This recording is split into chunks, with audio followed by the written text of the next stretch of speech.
పరిసర ప్రాంతాల్లో వజ్రాల వేట మళ్లీ మొదలైంది. వారాల తరబడి వాగులలో ప్రజలు తవ్వకాలు జరుపుతూ ఉన్నారు. సర్వలక్ష్మీ నరసింహస్వామి ఆలయ పరిసర ప్రాంతమైన నల్లమల అటవీ ప్రాంతంలోకి వజ్రాల వేటకు ప్రజలు రావద్దని సీఐ దస్తగిరి సూచించారు. ఇక్కడ వజ్రాలు దొరికిన ఆనవాళ్లు కూడా లేవని, వజ్రాలు దొరుకుతున్నాయంటూ వస్తున్న వదంతులు ప్రజలు నమ్మవద్దని ఆయన కోరారు.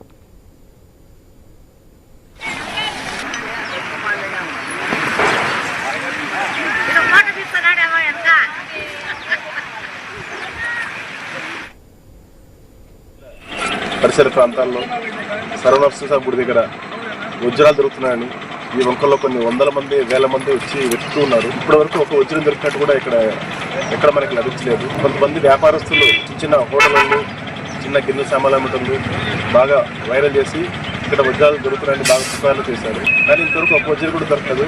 ఇక్కడ పెద్ద పెద్ద గుంతులు ఉన్నాయి, వాగులు ఉన్నాయి. కొంతమంది లేడీస్ అదే పనిగా ఇక్కడ ఒంటరిగా వచ్చి వెతుకుతున్నారు.